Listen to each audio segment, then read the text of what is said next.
And welcome. Hi there, everybody. So this is managing crisis situations. And yeah, I guess I'm just going to start right off the bat by kind of saying this can be a bit of a triggering topic. We've got some people saying hi in the chat. I love that. If everyone wants to jump in on the chat and say hi or where they're hailing from, that's always lovely to get a little conversation going and makes us feel like we're kind of together as a group. And yeah, but I just want to say this is, it's a big topic. Some people, you might find it triggering. It might bring up some thoughts, some feelings, some emotions, and of course we're here to support you at Uprise, and there's also a lot of other support out there that's available, and just please do reach out if this brings something up for you. Yeah, can definitely be a sensitive subject. So I can see people are saying hi. We've got someone from Sydney West, from the Shire. Does that mean the Byron Shire? Are we talking the Northern Rivers here? Wathawarong country. Yeah, welcome everybody. I am here in Melbourne, and just before we jump into it, I would love to acknowledge the traditional custodians of the land upon which we each meet today, paying my respect to their elders, past, present, and emerging. I would also like to acknowledge that I am here personally on Wurundjeri land, the Kulin Nation. These are the traditional owners of the land here. And I would also like to extend my respect and acknowledgement to the Aboriginal and Torres Strait Islander people who might be present here today. So welcome everyone. We've still had a few people pouring in. Looks like we're kind of building up. This is me. I'm Michael. I'm a psychotherapist and I'm one of the coaches at Uprise. I would love to support you in any way that I can. If anything comes up from today, please feel free to book in with me or any of the other awesome coaches at Uprise. You can post questions in the chat as we go along, and I can see that. So as things are going on, I can't necessarily respond to everything, but if anything feels a bit confusing or you would like me to clarify, probably other people are wanting me to clarify too. So don't be shy. Say what you feel. Bring it forward. Yeah, so a few more people have arrived. I really wanted to acknowledge that this is a sensitive topic, and so we're gonna slowly ease into it and try to really be aware of your own reaction and the reaction taking place in your body and your nervous system, and just know if you need to kind of withdraw or do what you need to do to take care of yourself and get support where it's needed. So we're going to start by kind of talking about some of the signs that someone's maybe in trouble or feeling a bit down or going through a challenging period in life. And I really want to, I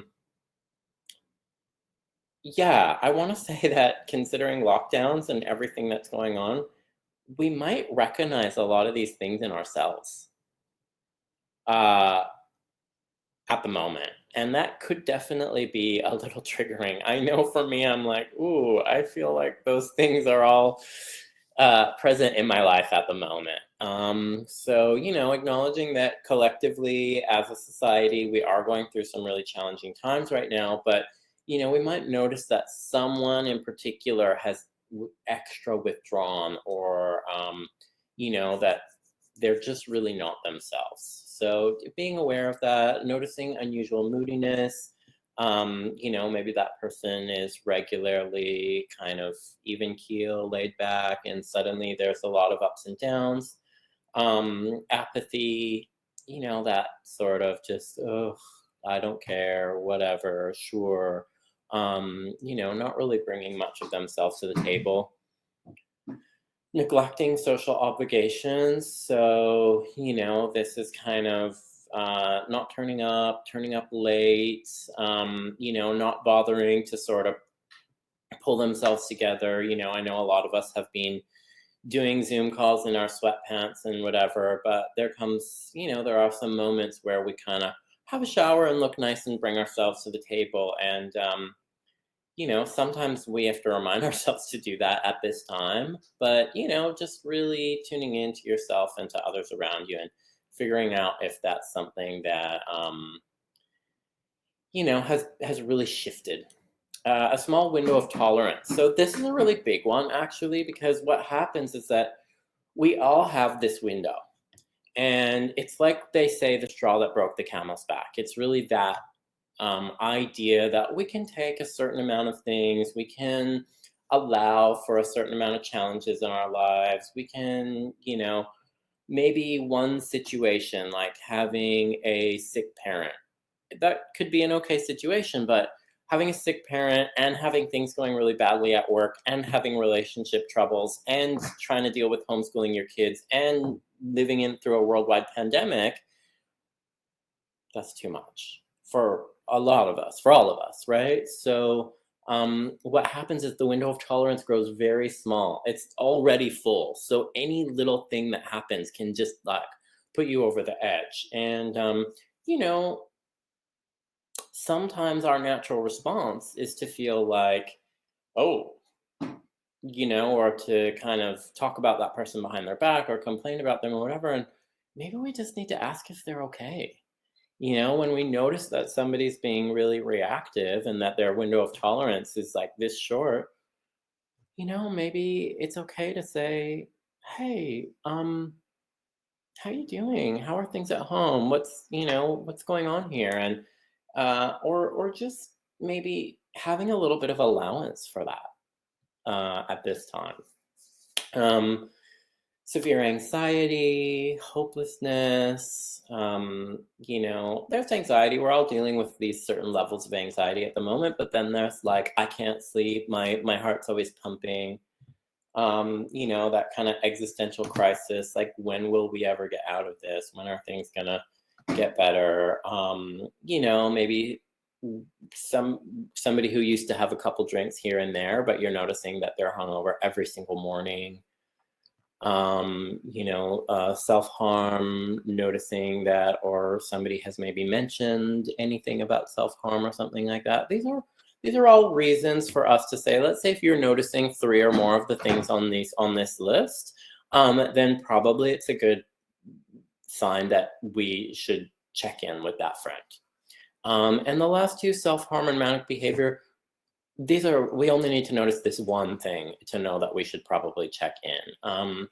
Manic behavior is sort of speediness, like it can feel like a crazed kind of everything's intense, and it can actually be quite exciting. Sometimes being around somebody that's having a manic episode can feel exciting. Dating somebody who's in that space, they can be really passionate and wild, and it can be we don't always necessarily realize right away, like, oh, this person's not okay, because it can come across as very positive.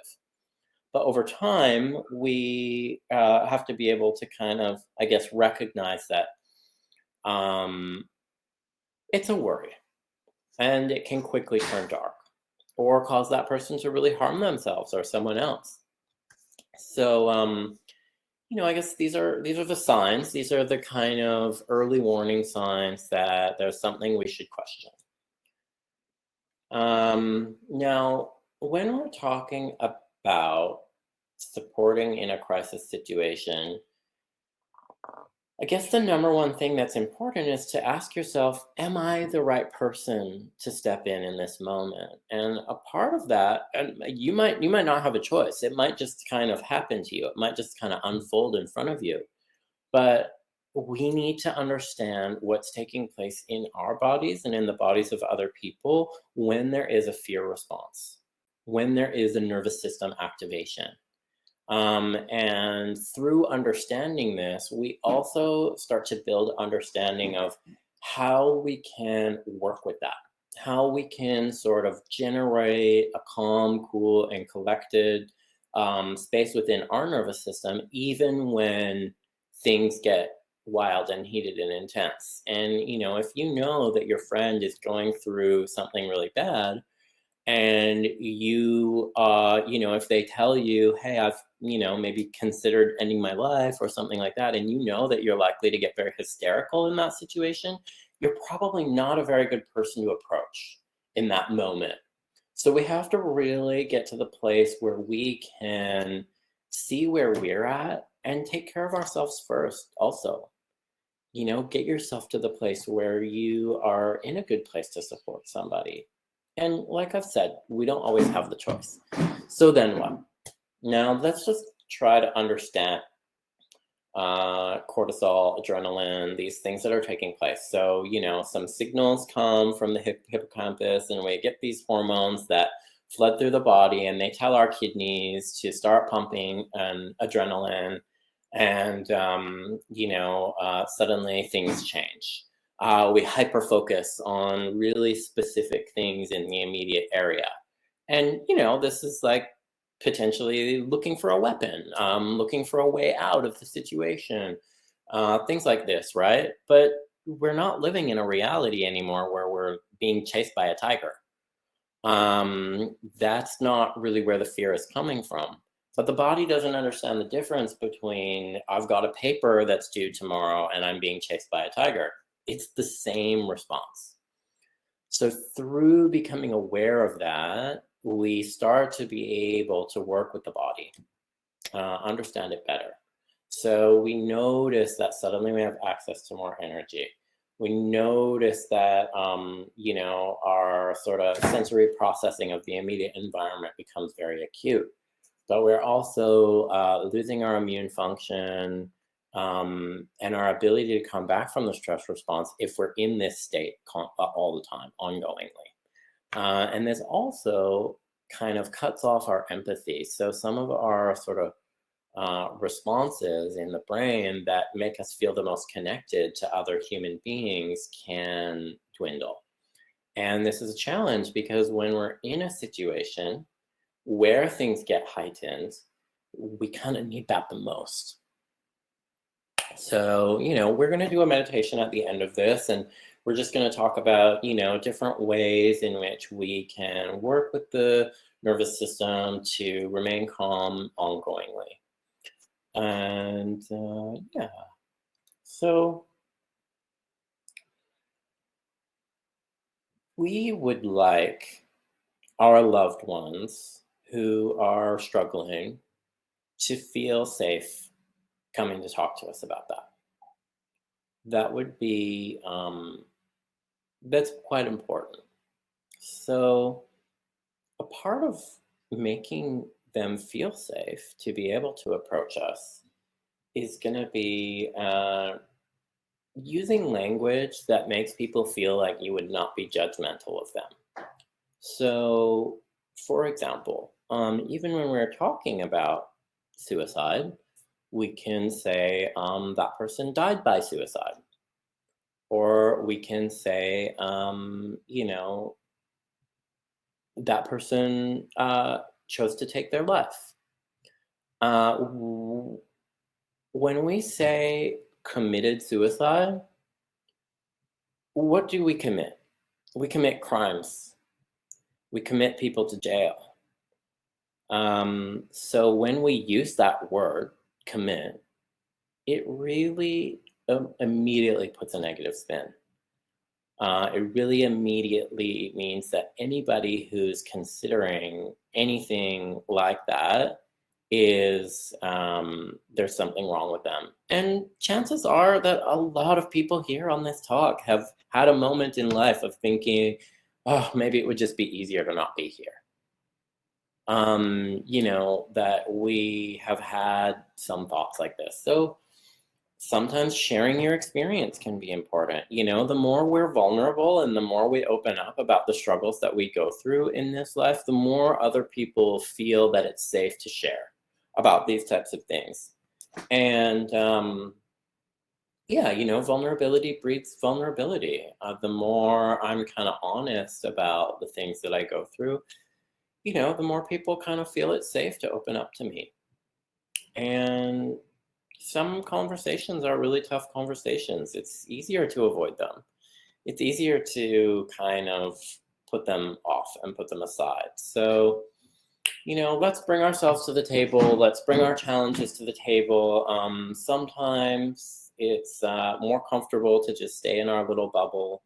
But yeah, yeah, Julie's making a comment about how we talk about suicide, and I think it's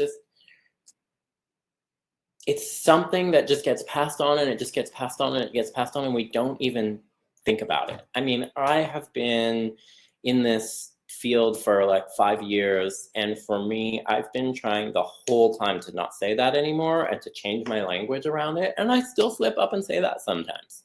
Well, none of us are perfect, and we're not, around going around and trying to like police everyone's language, but being able to be on that journey with yourself of considering what that feels like to say something like that, or to kind of talk in hushed voices with all this shame around this thing if somebody has done that. And so somebody else who is on the is teetering a bit, that might bring even more shame to them and might then make them even less likely to reach out.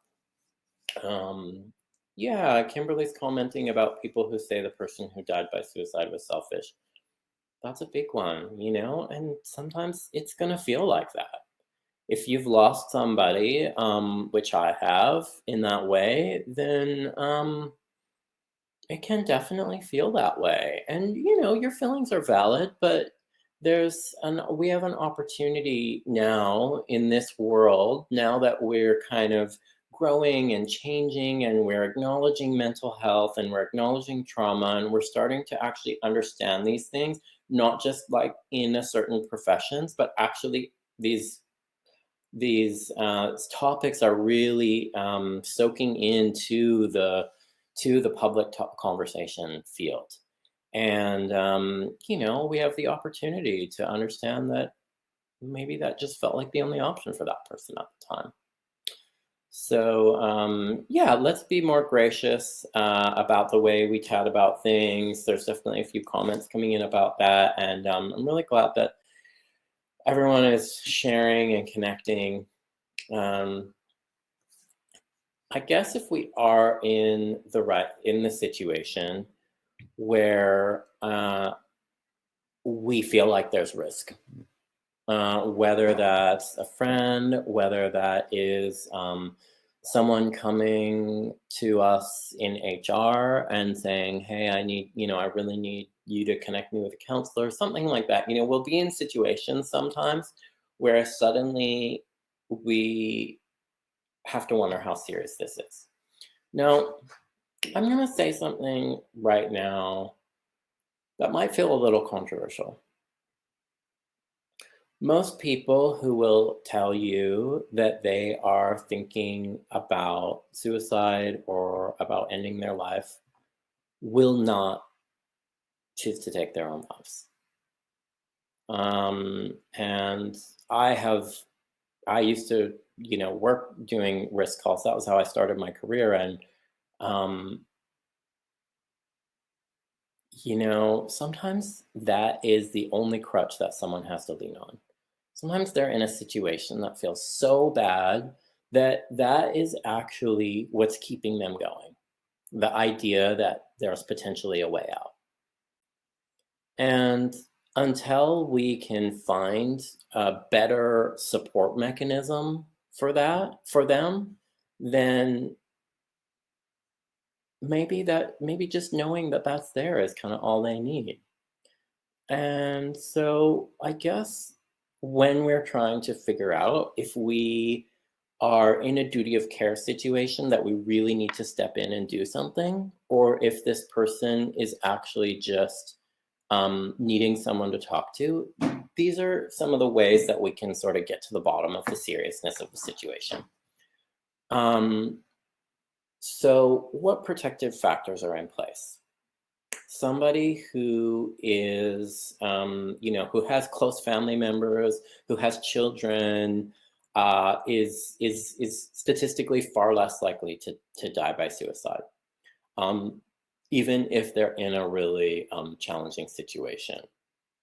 And so the more protective factors that are in place, the more of a network that that person has around them to count on, then that makes us feel that that person is in a safer and in a better situation. And then we also know that we can sort of reach out to some of those other people in as far as like creating support in this moment and making sure that the community is coming in and showing up. Now, another question is, do you have a plan? So if I ask somebody, have you had any suicidal ideations? Has this crossed your mind? Have you thought anything about this? And they tell me yes, then my first question is going to be, do you have a plan? Now, a lot of the time people are like, oh no, I mean, I just feel like it would be easier to not be here. That's probably often a response. And in that situation, I'm like, okay, so this person is at risk, but I'm already feeling like, okay, I don't need to start ringing the alarm bells. Um, then the next question is, do you have the means? So I want to find out if they've got a bottle of pills that they stashed away from their operation. I want to find out if there are firearms in the house. I want to find out just if they've even like considered the idea of, what's around in their house and what kind of potential situations are. And if so, then one step might be to remove the means, to just step in and do that, or also, yeah, just to take the situation a little more seriously, knowing that they've already kind of considered that next step or that idea. So this is a three-part process. These are the three really important aspects. What protective factors are in place? What's this person's network like? Do they have a plan? Do they have the means? If I'm getting a negative on the protective factors that are in place and I'm getting a positive on plan and means, then this is a serious situation and I'm going to escalate it. Now, escalating means that I might not be in the place that I can kind of contain the situation, but that I need to maybe find someone who can. So, a first step might be a family member, a close family member, finding out if there's somebody that they're willing to, let me communicate with or call into the situation, somebody that is willing to kind of be with that person on a 24-hour basis for some time. Another step might be a critical incident team. Now, when a critical incident is called, it's a bit confusing because there's things around consent, and sometimes that person does have the right not to consent anyways. And so, this is sometimes a challenging and gray area. It's very much a last resort. I mean, I have talked to a lot of people in really tough situations, and I have not had to resort to that before. But sometimes it does happen, and you know, it's very traumatic often for that person. So we need to really be, you know, we need to exhaust all of our options before we're jumping and doing that. So sharing a duty of care can look like getting in touch with, any type of counselor or support that's possible. Whether that's EAP is a beginning place, but we're actually, if we're in that situation, we're going to be reaching out and finding somebody that's a little closer to that person in their actual close network. And then we're going to, bring in family members and just figure out a way to make sure that this person is supported and surrounded. So, hopefully that clarifies how we sort of get to the bottom of how serious this situation is. Regardless of, maybe that person doesn't have a plan and doesn't have the means, but and they do have protective factors, but since they've opened up to this about this, we're probably gonna want to really try to bring in a professional in that situation of some sort. So yeah, I hope that kind of like helps to make people feel a little more comfortable with potentially having to manage a situation like that. Um, and, you know, like I said before, it can be really a lot for the nervous system to suddenly enter into that situation. So, for us to be in the best position for ourselves, to take care of ourselves and to take care of others, the biggest thing is going to be to ongoingly supplement our nervous energy by engaging in mindfulness or other behaviors that are going to connect us with the present moment. So yeah, Kimberly's bringing up the idea, could this not also potentially put ideas in their head? That's why, we are not suggesting anything. We're just asking if somebody says, I've considered, and, when we ask them, have you like thought about a plan or anything? We can really gauge from the reaction. A lot of the time they're probably gonna be like really gonna kind of jump back from that idea, and that's gonna show us that they're leaning more on a crutch. And we actually have to ask that question. I recognize that you know it does create this idea of, oh, maybe that person's gonna start thinking, oh, maybe I do need to come up with a plan.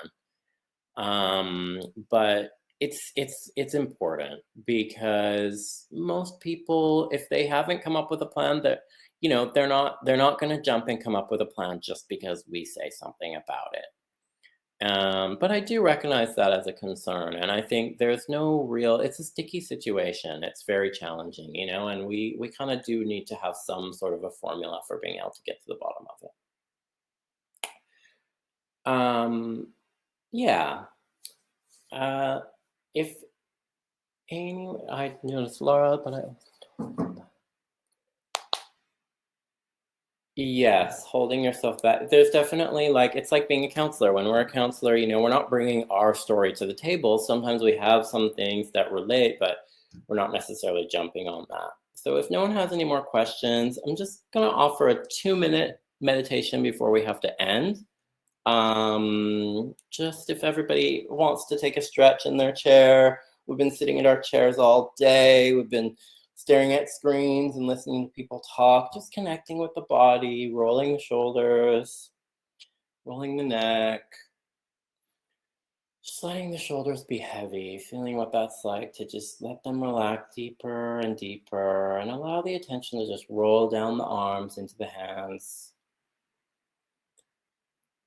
The energy pools in the hands like electricity. Imagine that your hands are like light bulbs and your attention is electricity, just making them glow brighter and brighter, focusing the energy into the body, the attention into the body.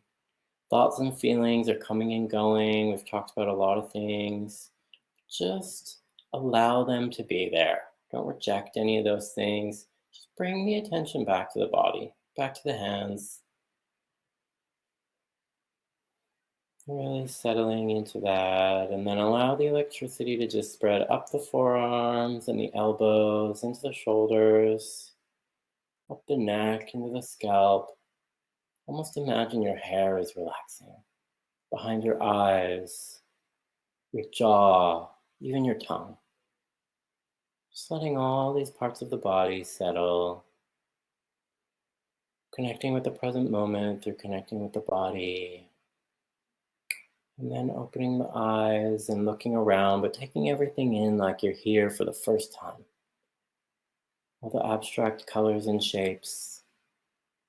Really using your senses to connect you with the present helps the nervous system to just ground into the moment, and you feel more prepared to tackle anything throughout the day.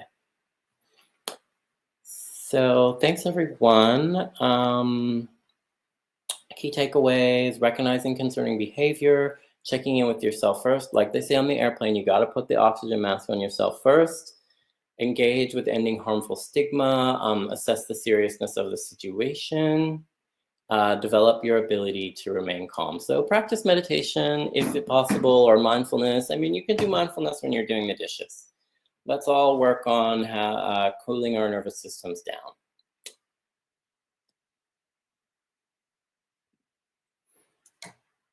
Thank you, everyone. Very appreciated.